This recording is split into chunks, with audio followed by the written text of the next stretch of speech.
In the quiet streets of a small Missouri town, an old blind woman named Helen lives alone in her crumbling Victorian house, speaking to photographs of loved ones who can no longer answer back. What she doesn't know is that for weeks, someone has been living in her basement, a homeless 16-year-old girl named Sarah, who has been secretly caring for her through acts of invisible kindness. Every morning, Helen discovers mysterious gifts, clean dishes, folded laundry, fresh flowers on her table. She believes angels are watching over her, never suspecting that her guardian angel is a desperate teenager who has nowhere else to go. But Sarah isn't just any runaway. She carries a silver locket that holds the key to a devastating family secret, one that connects her to Helen in ways neither of them could ever imagine. When Sarah discovers a box of old letters hidden in Helen's basement, she uncovers a truth so shocking it will shatter everything she thought she knew about her past. The letters reveal a connection to Richard Coleman, the powerful businessman whose name dominates their town and whose rejection destroyed Sarah's family before she was even born. As Helen begins to suspect she's not alone in her house, and as Sarah struggles with whether to reveal herself or disappear forever, neither realizes they are about to embark on a journey of forgiveness, redemption, and love that will change both their lives in the most unexpected way. Because sometimes the family we're searching for has been searching for us too, and sometimes the greatest act of love is learning to forgive the unforgivable. Don't forget to follow our channel for more incredible true stories that will touch your heart. Like this video if it moved you, and tell us in the comments where you're watching from. We love hearing from our amazing viewers around the world. The October wind howled through Maple Street like a lonely ghost, rattling the windows of houses where families gathered around dinner tables, their warm yellow lights spilling onto perfectly manicured lawns. But at 1247 Maple Street, the old Victorian house sat in complete darkness, its peeling white paint and overgrown garden marking it as the neighborhood's forgotten soul. Inside, 72-year-old Helen Whitmore moved through her world of eternal blackness with the precision of someone who had memorized every creak in the floorboards, every corner that could catch an unwary elbow. She had been blind for 15 years now, ever since the accident that took not only her sight, but also her will to live among people. The neighbors whispered about the crazy old lady who talked to herself and never opened her curtains, but Helen didn't care. She had long ago stopped caring about what anyone thought. What Helen didn't know was that for the past 3 weeks she hadn't been alone. In the cramped space beneath her basement stairs, 16-year-old Sarah Martinez pressed herself against the cold concrete wall, holding her breath as Helen's footsteps creaked overhead. Sarah's stomach growled with a hunger so sharp it felt like glass cutting through her insides, but she dared not move. Not yet. Not until Helen fell asleep in her creaky recliner, clutching that old photograph she always held during her evening prayers. Sarah had been living on these streets since her foster family kicked her out 2 months ago. Another problem child they couldn't handle, they said. She'd tried the shelters, but they were full, dangerous, or asked too many questions. When she discovered Helen's unlocked basement window during a particularly brutal rainstorm, it felt like a miracle. The old woman couldn't see her, and the house was warm. It was supposed to be temporary, just until she figured out her next move. But something about Helen had caught Sarah's heart in a way she never expected. Every evening, Sarah watched through a crack in the basement ceiling as Helen sat in her living room, talking to photographs she couldn't see. "I know you're disappointed in me, John," Helen would whisper to a picture of a young man in a military uniform. "I know I failed you. I failed everyone." Then she would cry, not the dramatic sobs of television shows, but the quiet, devastating tears of someone whose grief had carved permanent channels down her cheeks. Tonight was no different. As Helen settled into her routine, Sarah climbed the creaky basement stairs with the stealth of a cat burglar. She had learned to step only on the edges of each step, where the wood was strongest and quietest. The old house seemed to breathe around her, its walls holding decades of secrets and sorrow. Sarah had started small, washing a dish Helen had left in the sink, folding a towel that had fallen to the bathroom floor. Helen would discover these small miracles the next morning and whisper, "Thank you, angels. Thank you for watching over me." The first time Sarah heard this, she almost fled. The guilt was overwhelming. But something in Helen's voice, a desperate hope she was trying so hard to believe in, made Sarah stay. Tonight, Sarah found Helen's dinner barely touched on the kitchen table. The old woman was getting thinner each week, and Sarah could see why. The milk in the refrigerator had soured 3 days ago. The bread was growing green spots. Helen was slowly starving, too proud to ask for help and too isolated to receive it naturally. Sarah's heart ached as she quietly scraped the cold meatloaf into a container and slipped it into her backpack.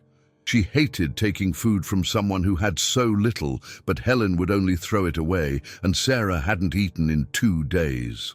She left behind a small wildflower she'd picked from the abandoned lot next door. Helen always smiled when she discovered these mysterious gifts, touching the petals with wonder. As Sarah prepared to retreat to her basement hiding place, something caught her eye on Helen's kitchen counter. A stack of unopened mail, bills with red "Final Notice" stamps scattered among grocery store circulars. Her heart sank. Helen wasn't just lonely and grieving. She was drowning financially, but it was what Sarah saw next that would change everything.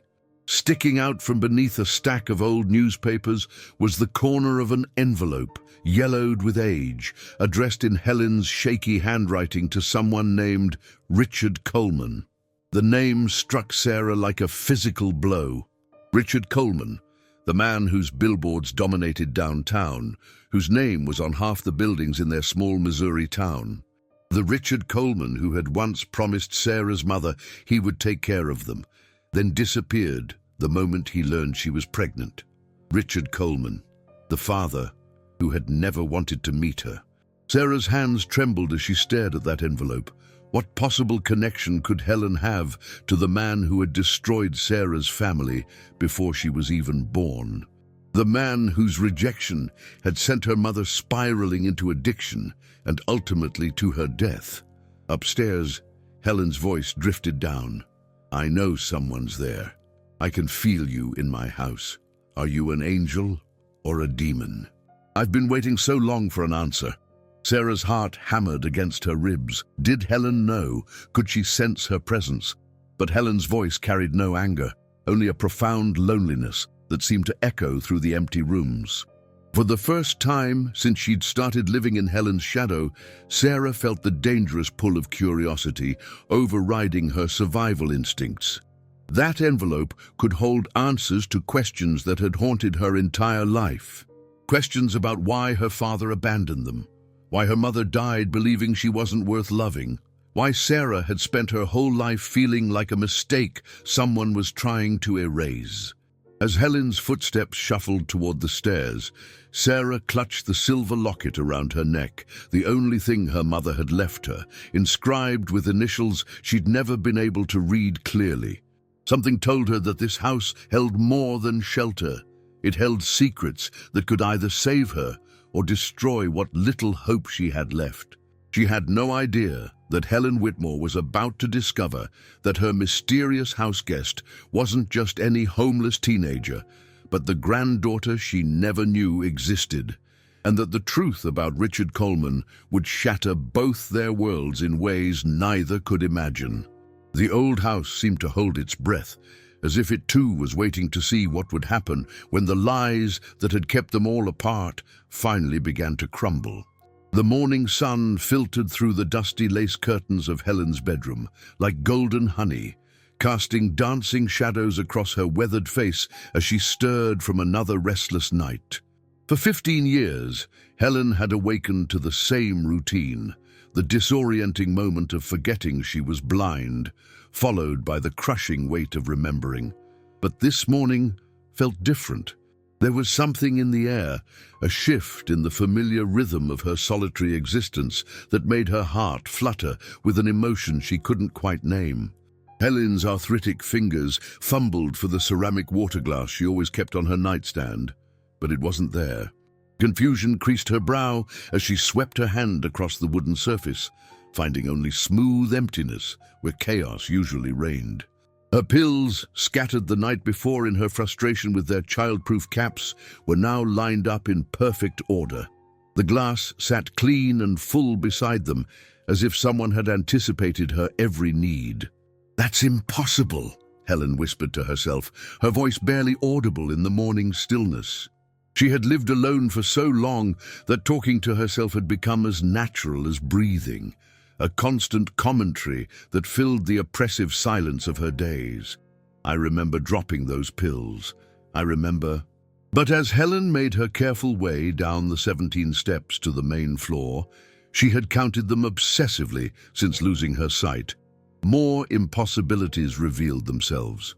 The kitchen, which she had left in its usual state of controlled disaster, was transformed. Every dish had been washed and dried, stacked with the precision of someone who understood the importance of order in a blind person's world. The coffee maker, which hadn't worked properly in months, gurgled cheerfully with fresh brew. Even more mysteriously, a single daisy sat in a small glass of water on the kitchen table, its petals still kissed with morning dew. Helen's trembling fingers explored the flower with the reverence of someone touching a holy relic. When had she last received flowers? When had anyone thought to bring beauty into her dark world? The memories came flooding back unbidden. John bringing her wildflowers during their courtship, her daughter Emma picking dandelions from their front yard with chubby toddler hands, the funeral arrangements that had wilted and died, just like everyone she had ever loved. "Angels?" Helen whispered, and for the first time in years, the word carried real hope instead of desperate, wishful thinking. "Dear God, have you finally sent me angels?" Meanwhile, 30 feet below in the basement, Sarah pressed her eye to the crack in the ceiling she had widened with a rusty screwdriver found among Helen's late husband's tools.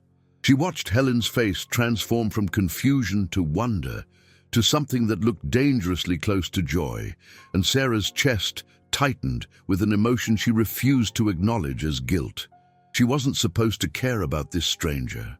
She was supposed to be surviving, not playing house with someone else's grief. But Helen wasn't just anyone. There was something about the way she moved through her loneliness, with dignity, with grace, with a stubborn refusal to surrender completely to despair, that reminded Sarah of her own mother in the good times, before the addiction consumed everything beautiful about her. Sarah had spent so many nights listening to Helen's one-sided conversations with photographs, her prayers for forgiveness from people who could no longer answer, and each word had carved itself deeper into Sarah's reluctant heart. The sound of footsteps on the front porch shattered the morning's peaceful spell. Sarah's blood turned to ice as she recognized the heavy, authoritative tread of someone who expected doors to open at their approach. Through the basement window, she could see black leather shoes and the pressed hem of official-looking trousers. Police? Social services? Someone who could destroy the fragile sanctuary she had built in this forgotten corner of the world. "Mrs. Whitmore!" A man's voice called through the front door, accompanied by firm knocking that made Helen jump and nearly drop her coffee cup. "This is Detective Morrison from the County Sheriff's Department. We've had reports of suspicious activity in your neighborhood. May I come in and speak with you?" Sarah's heart hammered against her ribs like a caged bird desperate for escape. The neighbors had been watching. Of course they had. In small Missouri towns, everyone watched everyone, especially the strange old woman who talked to herself and kept her curtains drawn. Had someone seen her climbing through the basement window? Had they noticed lights in rooms that should have been empty? Helen's face went pale as she made her way to the front door, her confident morning movements suddenly uncertain. Suspicious activity. She called through the wood, her voice higher than usual. "I don't understand. I haven't seen anything suspicious." The cruel irony of her words hit Sarah like a physical blow. Helen literally couldn't see anything. Not the teenager living in her basement, not the person who had been caring for her in secret, not the danger that might be standing on her doorstep right now. "Ma'am, there have been reports of someone breaking into houses on this street," Detective Morrison continued, his tone professionally patient, but carrying an undertone that suggested he found Helen's isolation suspicious in itself. "Neighbors say they've noticed unusual activity around your property. Lights where there shouldn't be any, sounds at odd hours. Have you experienced anything unusual lately? Anything that might suggest someone has been in your home?" Sarah watched Helen's face through her ceiling crack, seeing the war between truth and self-preservation play out in real time.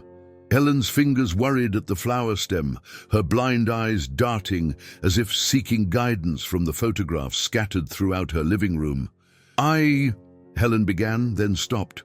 Sarah could see her remembering the clean dishes, the organized pills, the mysterious flower that had appeared like a gift from heaven. "I have noticed some things, but I hoped." Adul, the silence stretched between Helen and the detective like a tightrope, with Sarah's entire future balanced precariously in the middle. In that moment, Sarah realized that her secret existence in Helen's basement was more than just shelter from the storm of her homeless life.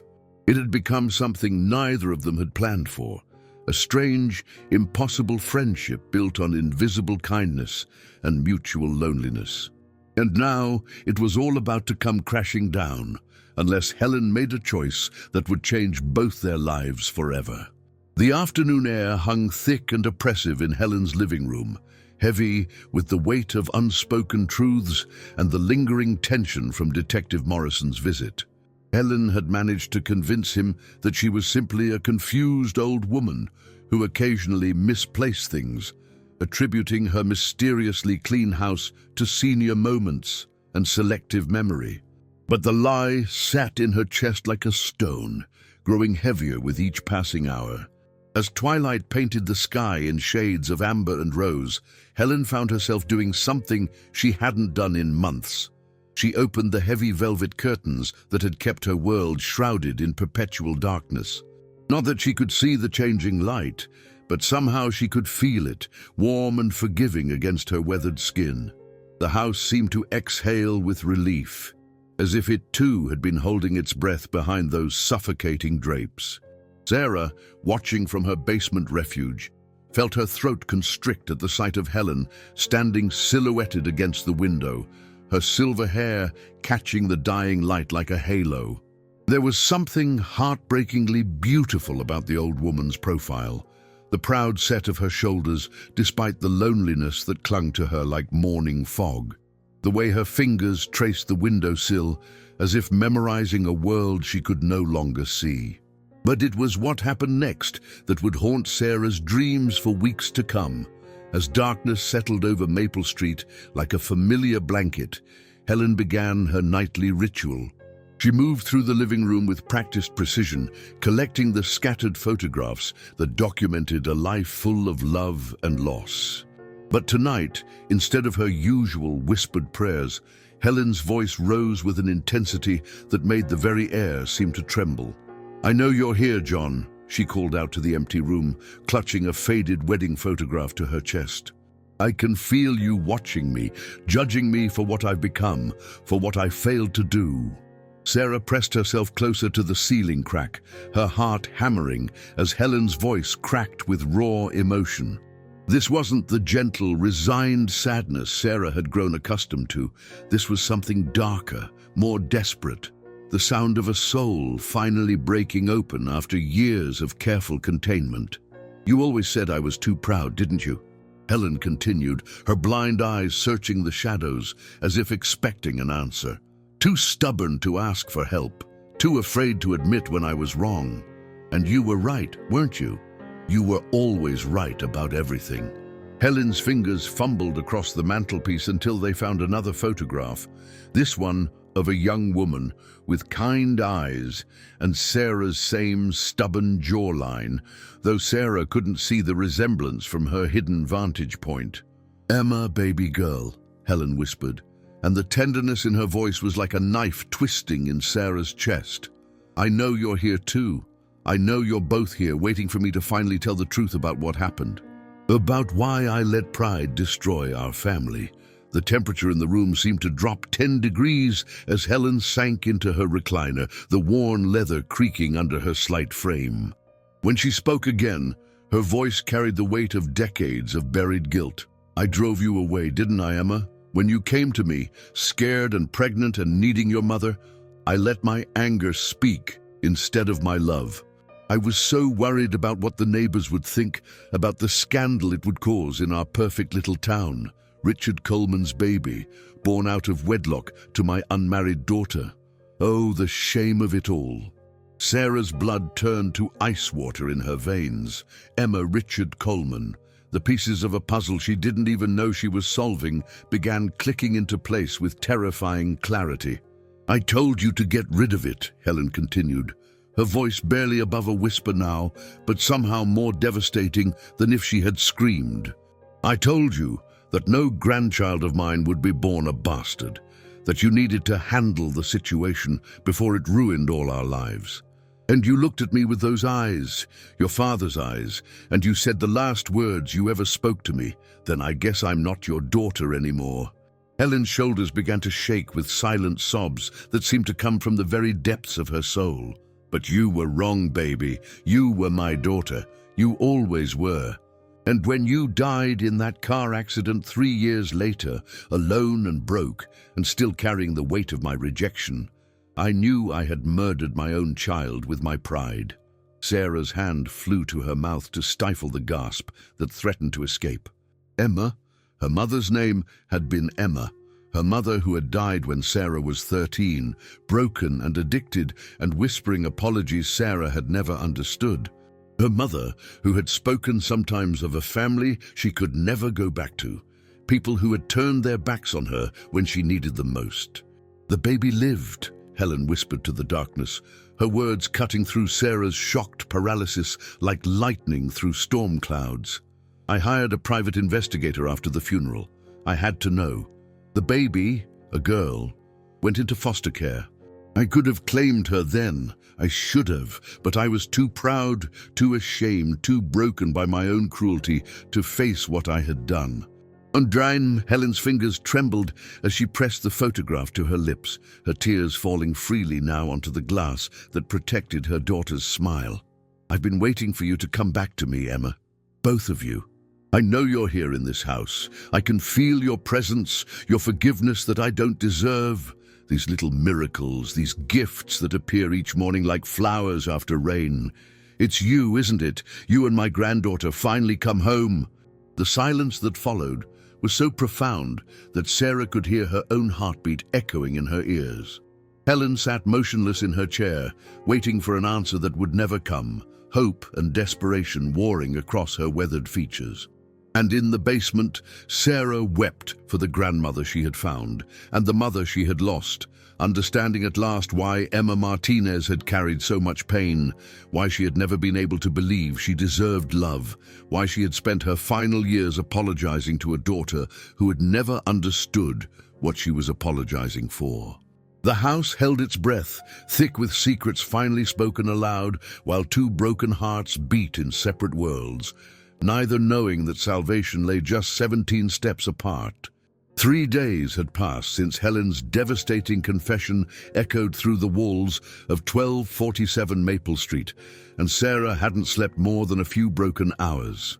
Every time she closed her eyes, she saw her mother's face during those final months, the hollow cheeks, the trembling hands, the way Emma would sometimes stare at old photographs and whisper, "I'm sorry," to people who weren't there. Now Sarah understood who those apologies were meant for, and the knowledge burned in her chest like acid. The basement had become both sanctuary and prison. Sarah paced its narrow confines like a caged animal, her bare feet silent on the cold concrete floor. The space was smaller than most people's closets, just 8 feet by 12 feet of forgotten storage tucked beneath Helen's kitchen stairs. Dusty Christmas decorations shared space with moth-eaten winter coats, and the air smelled of mildew and decades-old memories.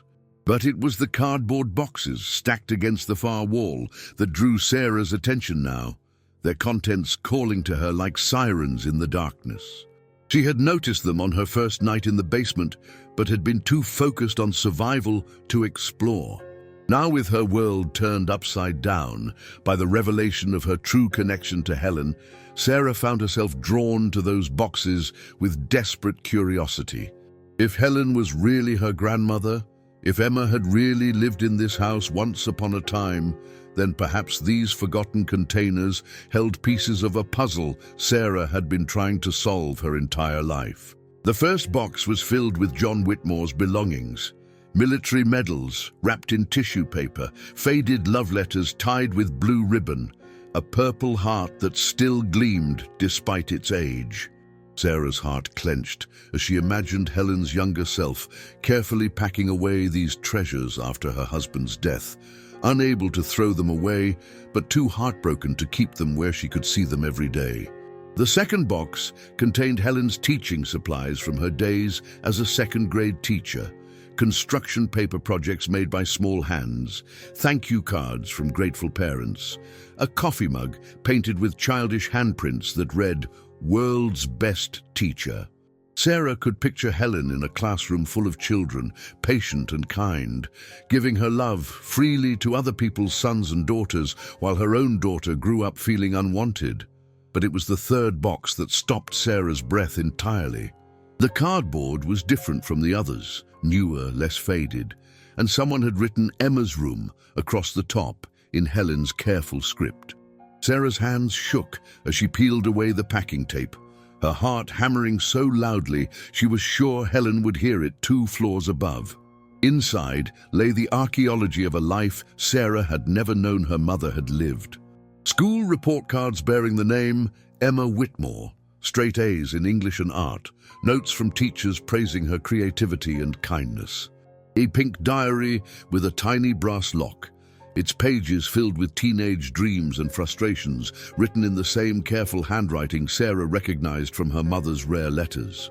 High school graduation photos showing a young woman with Sarah's exact smile, wearing a cap and gown and looking ready to conquer the world. At the bottom of the box, wrapped in a faded baby blanket, Sarah found a leather photo album. Her fingers trembled as she opened it to the first page, and her breath caught in her throat. There she was, her mother at 17, glowing with the kind of happiness Sarah had never seen on Emma's face in life. In photo after photo, Emma smiled and laughed and lived with an intensity that made Sarah's heart ache for what had been lost. But it was the final section of the album that shattered Sarah completely. Here were the ultrasound photos, grainy black and white images of a tiny form floating in darkness. Someone had written Emma's baby, 20 weeks in careful script beneath the first one. The next showed a clearer image, and below it Helen's handwriting again. She's sucking her thumb. Due February 14th, Valentine's baby. Sarah's vision blurred as she realized she was looking at pictures of herself before she was born, when she was wanted, when she was planned for and celebrated. In these photographs, she hadn't been a mistake or a burden or a shameful secret. She had been a Valentine's baby, a gift of love that someone had been excited to receive. The last photo in the album nearly broke her.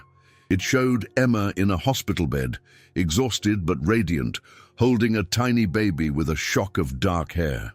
Someone, Helen, it had to be Helen, had taken this picture of mother and daughter in what should have been a moment of pure joy. But Sarah could see the shadows already gathering at the edges of the frame. She could see the strain in Emma's eyes, the forced nature of her smile, the way she held the baby as if she was afraid someone might take her away. And written beneath, in Helen's careful script, Sarah Elizabeth Martinez, born February 14th, 2008. My granddaughter. Sarah pressed the photograph to her chest and wept, for the grandmother who had loved her before she even drew breath, for the mother who had carried shame that should never have been hers, for the family that had been destroyed by pride and fear and the crushing weight of small-town expectations. As her tears fell onto the faded photographs, Sarah heard Helen moving around in the kitchen above, preparing her simple dinner with the careful movements of someone who had learned to navigate a dark world. Helen, who had spent 15 years punishing herself for a moment of cruelty she could never take back.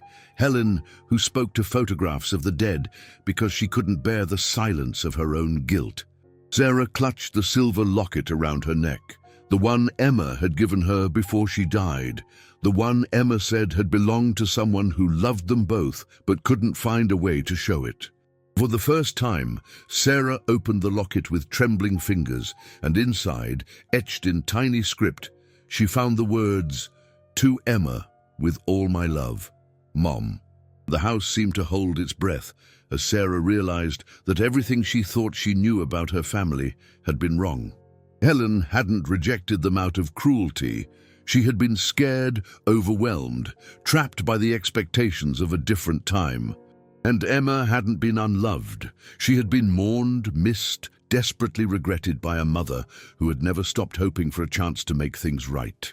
But the question that burned in Sarah's mind as she carefully repacked the precious photographs was whether it was too late for forgiveness, too late for second chances, too late for a broken family to find its way back to love. Above her, Helen's voice drifted down through the floorboards, soft and mournful.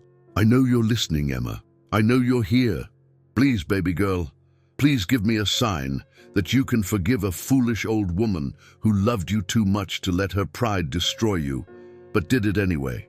The Missouri autumn had arrived with a vengeance, painting the world in shades of fire and gold, while a bitter wind howled through the gaps in Helen's old Victorian house. For 2 weeks since discovering the truth about her family, Sarah had existed in a strange limbo between revelation and action, caring for her grandmother from the shadows while wrestling with the impossible question of how to bridge 16 years of separation and pain. But on this particular Tuesday morning, everything changed. Sarah was in the kitchen at dawn, as had become her routine, quietly preparing Helen's breakfast and organizing her medications when she heard something that made her blood freeze in her veins. Helen was on the phone in the living room, her voice shaking with an emotion Sarah had never heard before. Not sadness or loneliness, but pure, unadulterated fear. "Please, doctor. Henderson, there has to be something you can do," Helen was saying, her arthritic fingers gripping the old rotary phone so tightly her knuckles had gone white. "I know I've missed some appointments, but I can't afford.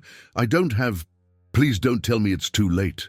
Sarah crept closer to the doorway, her heart hammering as she listened to the one-sided conversation that was clearly devastating the woman who had become the center of her secret world. 6 months. Helen's voice cracked like breaking glass. "But the pain is getting worse every day. I can't." She paused, listening to whatever the doctor was telling her, and Sarah watched in horror as Helen's face crumpled like old parchment. "Yes, I understand.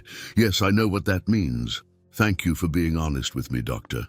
Helen hung up the phone with trembling hands and immediately collapsed into her recliner, her whole body shaking with sobs that seemed to come from the very depths of her soul.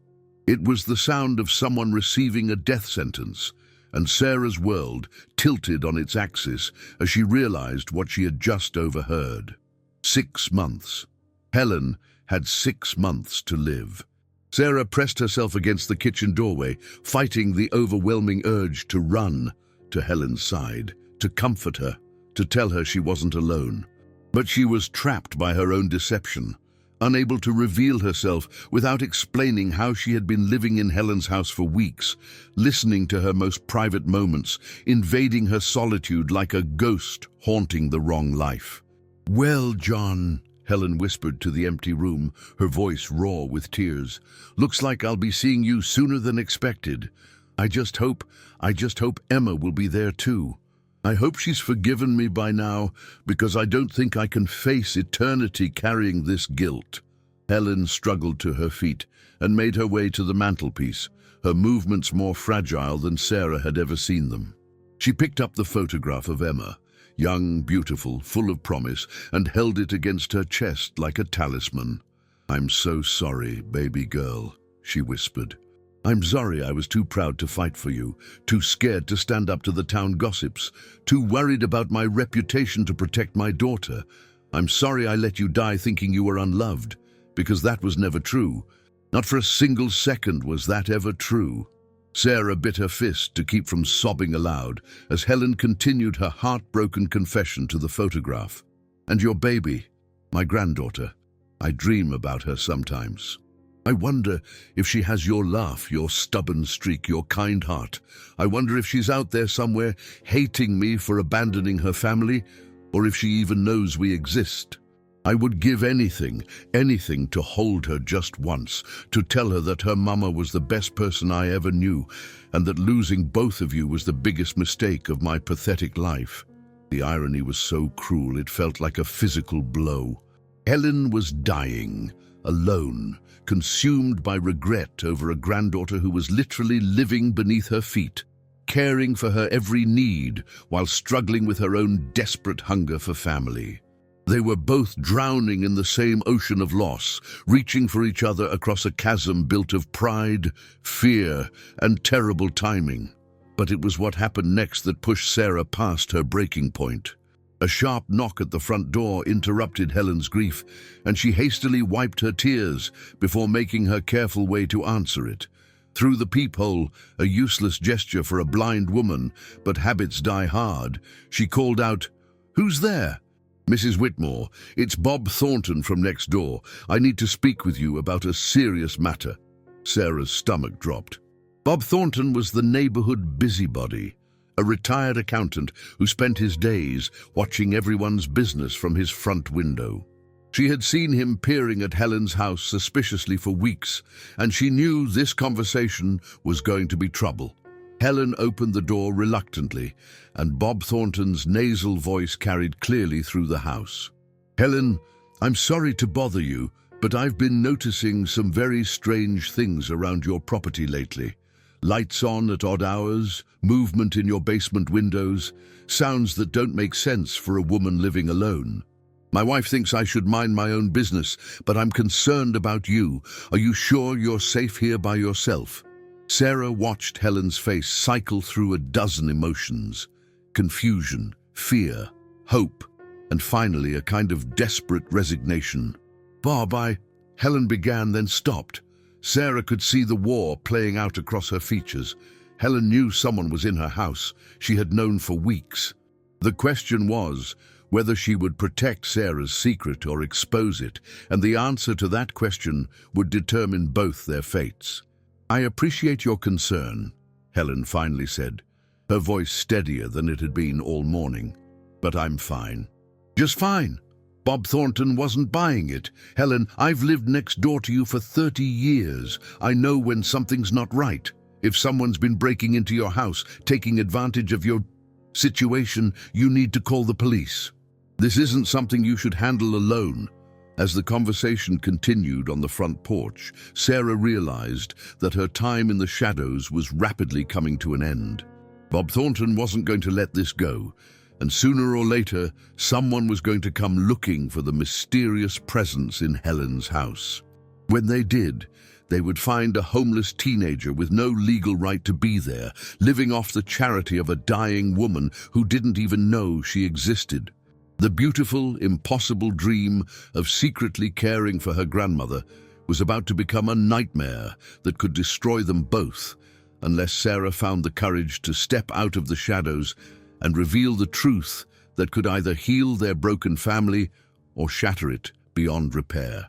The moment of reckoning came at 3:17 on a Thursday afternoon, when Sarah's careful world of shadows finally collided with the harsh light of reality. She had been living on borrowed time for weeks, and now that time had run out in the most devastating way possible. Sarah was in Helen's kitchen, preparing what had become her grandmother's favorite afternoon snack: chamomile tea with honey and toast cut into perfect triangles, the way Emma used to make it according to the diary Sarah had found. The autumn sun streamed through the window, casting golden rectangles across the worn linoleum floor, and for a moment, Sarah allowed herself to imagine what it would be like to do this openly, to sit across from Helen at the little kitchen table and share stories about Emma while they drank their tea together. But that dream shattered like glass when Helen's voice suddenly cut through the peaceful silence. "I know you're there." Sarah's hands froze on the teacup she was holding, her heart hammering so violently she was sure it would burst from her chest. Helen stood in the kitchen doorway, her milky blue eyes aimed directly at Sarah, as if she could see right through her soul. "I know you've been living in my house," Helen continued, her voice surprisingly calm for someone confronting a stranger who had been secretly inhabiting her home for over a month. "I've known for weeks now. The question is, are you going to keep hiding from me? Or are you finally going to tell me who you are and why you're here?" Sarah's first instinct was to run. Every survival instinct she had developed during her time on the streets screamed at her to bolt for the basement window, to disappear into the maze of alleys and abandoned buildings where she knew how to survive. But her feet remained rooted to the kitchen floor, trapped by something stronger than fear, the desperate, aching need to finally connect with the only family she had left in the world. "Don't be afraid," Helen said, sensing Sarah's paralysis. "I'm not going to call the police. I'm not going to hurt you. I need to understand. These past weeks, having you here, feeling like I wasn't completely alone anymore, it's been the closest thing to peace I've felt since Emma died. But I need to know who you are." Sarah's throat felt like sandpaper as she tried to find her voice. When she finally spoke, the words came out as barely a whisper. "My name is Sarah Martinez." The effect on Helen was instantaneous and devastating. The color drained from her face like water from a broken dam, and she reached out blindly for the doorframe to steady herself. Her lips moved soundlessly, as if she was trying to process information that her mind couldn't quite accept.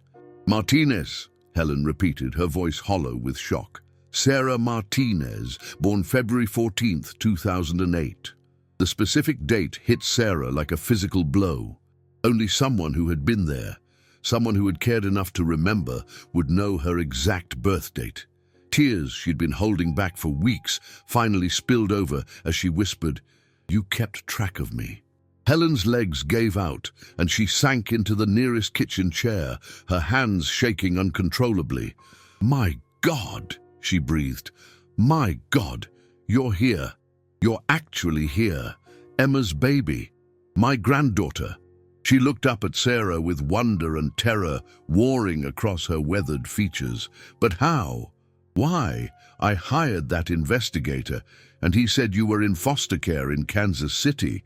He said the family who had you wanted to adopt you, that you were happy and safe, and the adoption fell through when I was 14, Sarah said, her own voice breaking as she watched her grandmother struggle to process this impossible reality. "The family decided they couldn't handle a teenager with behavioral issues. I've been in and out of foster homes ever since, aging out of the system when I turned 16. I've been on the streets for 3 months now." The silence that followed was so profound that Sarah could hear the grandfather clock in the living room ticking away the seconds of their shattered lives. Helen's face cycled through a dozen emotions: grief, guilt, rage, and finally a desperate, overwhelming love that made her look younger, despite her 72 years. "You've been alone," Helen whispered, her voice thick with tears. "All this time I thought you were safe and loved and cared for, and you've been alone." She reached out tentatively, her arthritic fingers trembling in the space between them. May I touch you? I need to know you're real." Sarah stepped forward and took her grandmother's hands in her own, feeling the fragile bones beneath papery skin, the calluses from decades of hard work and heartbreak. Helen's fingers explored Sarah's face with the desperate reverence of a blind person trying to memorize every detail. The shape of her nose, the curve of her cheekbones, the stubborn set of her jaw that was pure Emma. "You have her hands," Helen sobbed, pressing Sarah's palm against her cheek. "Oh, sweet Jesus, you have Emma's hands," and her voice.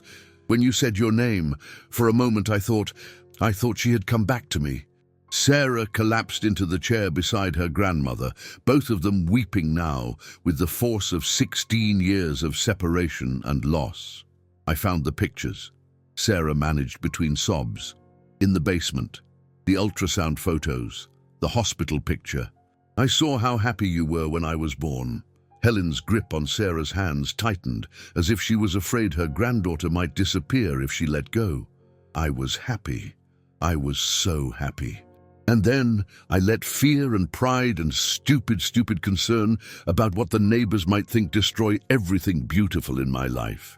I drove your mother away, and I never got the chance to tell her how sorry I was, how much I loved her, how much I wanted both of you to come home. And she never stopped loving you," Sarah whispered, remembering Emma's final days when she would sometimes call out for her mother in her drug-induced delirium. Even at the end, even when she was dying, she would talk about the grandmother who lived in the house with the blue shutters, who made the best apple pie in Missouri. She never stopped hoping you would forgive her. Helen's sobs turned into keening wails that seemed to come from the very center of her being. There was nothing to forgive. Nothing. She was my daughter, and I failed her. I failed both of you. And now she's gone, and I'm dying, and I'll never get the chance to make it right. The word dying hung in the air between them like a death knell, reminding Sarah that their miraculous reunion had come with a devastating deadline. 6 months. They had 6 months to heal 16 years of damage, to build a relationship from the ashes of abandonment and regret. But as Sarah held her grandmother's trembling hands and felt the weight of unconditional love she had been searching for her entire life, she realized that maybe 6 months would be enough. Maybe love didn't need decades to bloom. Maybe it just needed truth, forgiveness, and the courage to finally come home. The glass doors of Coleman Industries gleamed like mirrors in the harsh November sunlight, reflecting distorted images of Sarah and Helen as they stood on the sidewalk outside the towering office building that dominated downtown's skyline. 3 weeks had passed since their tearful reunion, 3 weeks of tentative conversations, shared meals, and the gradual construction of a relationship that should have existed for 16 years but was racing against Helen's dwindling time. Sarah's hands trembled as she stared up at the imposing structure of steel and glass that housed the business empire of the man who had destroyed her family before she was even born. The building bore Richard Coleman's name in gold letters 20 feet high, a monument to his success built on the foundation of women he had abandoned and children he refused to acknowledge. "Are you sure about this?" Helen whispered, her own voice shaking with uncertainty. She clutched Sarah's arm with surprising strength for someone whose body was slowly failing her. "We don't have to do this, sweetheart. We can just go home and pretend he doesn't exist." But Sarah knew they couldn't pretend anymore. The envelope she had found weeks ago, the one addressed to Richard Coleman in Helen's shaking handwriting, had contained a letter that would haunt her forever. In it, Helen had begged Richard to acknowledge his daughter, to help Emma and her unborn child, to take responsibility for the life he had helped create.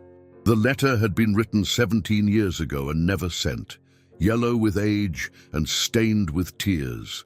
Now Sarah carried that letter in her jacket pocket like a weapon, along with her birth certificate that bore no father's name, and the DNA test results she had secretly obtained using hair from Richard Coleman's expensive haircut she had retrieved from the barbershop trash. The evidence was irrefutable, but Sarah knew that men like Richard Coleman didn't care about evidence when it threatened their carefully constructed lives. "He needs to know," Sarah said, her voice carrying a strength that surprised even her. "He needs to know what his rejection cost, what it cost my mother, what it cost you, what it cost me. He needs to look at the consequences of his choices." The lobby of Coleman Industries was a cathedral of capitalism, all marble floors and soaring ceilings designed to intimidate anyone who didn't belong in this world of power and money. Sarah felt every eye in the room assess her second-hand clothes and worn sneakers, but she lifted her chin with the same stubborn pride that had carried Emma Martinez through years of struggle. The receptionist, a perfectly groomed woman in her 40s with the kind of artificial smile that never reached her eyes, looked at Helen and Sarah as if they had tracked mud across her pristine domain. "I'm sorry, but Mr. Coleman doesn't see anyone without an appointment," she said, her tone suggesting that people like them would never be worthy of Richard Coleman's valuable time. "Perhaps you could speak with someone in our public relations department about whatever charity case you're representing." Sarah felt Helen stiffen beside her at the casual dismissal, but before she could respond, a voice from across the lobby made them both turn. "Helen? Helen Whitmore." "Oui." The man approaching them was everything Sarah had expected and nothing she had prepared for. Richard Coleman, at 55, was still handsome in the way that money and privilege could preserve. His silver hair perfectly styled, his suit probably worth more than most people made in a month. But it was his eyes that struck Sarah like a physical blow. They were her eyes, the same unusual shade of green that she had always wondered about, the same eyes that stared back at her from every mirror. "My God," Richard breathed, stopping dead in his tracks as his gaze shifted from Helen to Sarah. "You can't be. After all these years, you can't possibly be." "Emma's daughter," Helen said quietly, her voice carrying across the marble expanse like a prayer. "Your daughter, Richard. The child you told Emma to handle before she ruined your political ambitions." The color drained from Richard's face as he stared at Sarah, and she watched him see himself in her features. The stubborn jawline, the shape of her nose, the way she held her shoulders when she was angry. The recognition in his eyes was immediate and devastating. "This is impossible," he whispered, but his voice lacked conviction. "Emma died years ago. The baby, I was told the baby was adopted, that she was happy and settled somewhere far away." "The baby has a name," Sarah said, stepping forward with a courage born of 16 years of abandonment and rage. "My name is Sarah Martinez, and I'm not happy or settled. I'm homeless, hungry, and alone because my father was too much of a coward to take responsibility for his actions." Richard's face hardened as he glanced around the lobby, aware that their conversation was drawing stares from employees and visitors. "We can't discuss this here. My office now." The elevator ride to the 20th floor was suffocating, filled with a tension so thick Sarah felt like she was drowning in it. Richard stood rigid against the far wall, his carefully controlled mask slipping to reveal glimpses of panic, guilt, and something that might have been grief. Helen remained close to Sarah's side, her presence a steady anchor in the storm of emotions threatening to overwhelm them both. Richard's office was a shrine to his own importance, awards and photographs with politicians, a view of the entire city spread out below like a kingdom he had conquered. But Sarah noticed none of the trappings of power. Her attention was focused entirely on the man who had shaped her entire life through his absence, the father who had chosen his reputation over his child's existence. "What do you want?" Richard asked bluntly, positioning himself behind his massive desk like a fortress. "Money? Because if you think you can come in here with some sob story and blackmail me—" "I want you to know her name," Sarah interrupted, her voice shaking with barely controlled fury. "Emma Martinez. Your daughter died 3 years ago, alone and addicted and broken, because the man she loved threw her away like garbage when she needed him most." Richard's composure cracked, and for a moment Sarah saw the young man who had once promised Emma the world. "I never meant. I was 25 years old, running for city council, trying to build something. My advisors said—" "Your advisors said to abandon a pregnant teenager." Helen's voice cut through his excuses like a blade. "Your advisors said to let your own child grow up without a father. You don't understand the pressure I was under." Richard exploded, his careful politician's facade finally shattering. "One scandal could have destroyed everything I worked for, my career, my future, my family's reputation." Sarah laughed bitterly, the sound echoing off the office walls like broken glass. Your reputation was more important than our lives. And now look what you've built on our suffering, this monument to your own selfishness, while your daughter died thinking she wasn't worth loving." The silence that followed was deafening. Richard stared at Sarah as if seeing her clearly for the first time, and she watched something fundamental break inside him. When he spoke again, his voice was barely a whisper. "She died hating me. She died loving you," Sarah replied, and the truth of it hit Richard like a physical blow. Even at the end, even when the drugs were killing her, she would talk about the man who got away, the one who could have saved us all if he had just found the courage to stay. Richard Coleman, master of his universe, collapsed into his chair and wept. The hospital room was bathed in the soft golden light of a February sunset, the same kind of light that had welcomed Sarah into the world 16 years and 4 months ago. Helen lay propped against white pillows, her once proud frame now fragile as autumn leaves, but her face radiated a peace that had eluded her for decades. The cancer had moved faster than the doctors predicted, stealing precious weeks from their already limited time, but somehow it felt right that the end would come on this particular day. "Happy birthday, my darling girl," Helen whispered, her voice barely audible above the gentle hum of medical equipment. Her hand, paper-thin and marked with bruises from countless IV needles, reached out to touch Sarah's face with the same wonder she had shown during their first meeting. 17 years old today. "My Valentine's baby, just like your mama always said you'd be." Sarah sat beside the hospital bed, in the same chair she had occupied for the past 6 days, refusing to leave Helen's side, despite the nurse's gentle suggestions that she go home to rest home. The word still felt foreign on her tongue, even after 3 months of living openly in Helen's house, filling the empty rooms with laughter and stories, and the gradual healing of 2 broken hearts learning to beat in harmony. "I have something for you," Helen said, her fingers fumbling with the bedside table drawer. "Richard brought it yesterday. He wanted to give it to you himself, but I told him this was between grandmother and granddaughter." Sarah's relationship with Richard Coleman had been complicated from the moment he broke down in his office 4 months ago. He had tried desperately to make amends, paying for Helen's medical treatments, setting up a college fund for Sarah, even having his lawyers quietly arrange for her legal guardianship to transfer to Helen. But Sarah had held herself at arm's length from his guilt-driven generosity, unable to forgive the man who had shaped her life through his absence, even as she recognized his genuine remorse. Helen's trembling hands produced a small velvet box worn smooth with age. "This was your great-grandmother's ring. I was saving it for Emma's wedding day, but—" Her voice caught, and Sarah squeezed her hand gently. "I want you to have it now.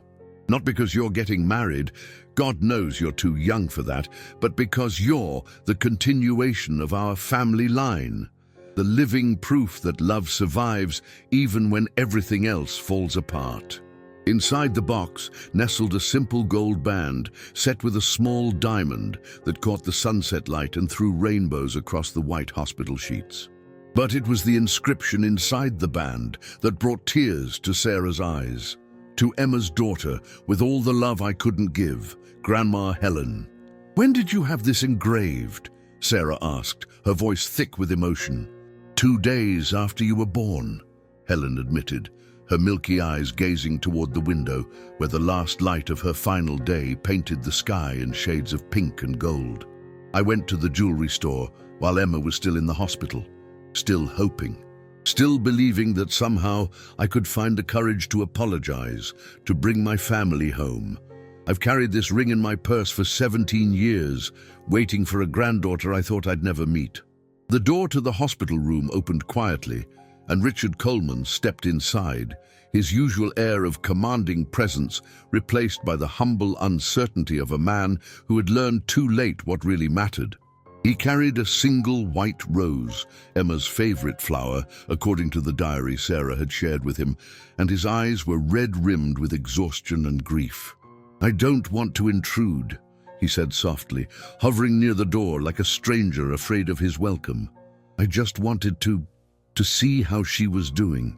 Sarah looked at her father, and for the first time she allowed herself to think of him in those terms, and saw not the powerful businessman who had built an empire on the foundation of abandoned promises, but a broken man who had spent nearly 2 decades paying for one moment of cowardice with a lifetime of regret. "She's been asking for you," Sarah said quietly, watching Richard's face transform with hope and terror in equal measure.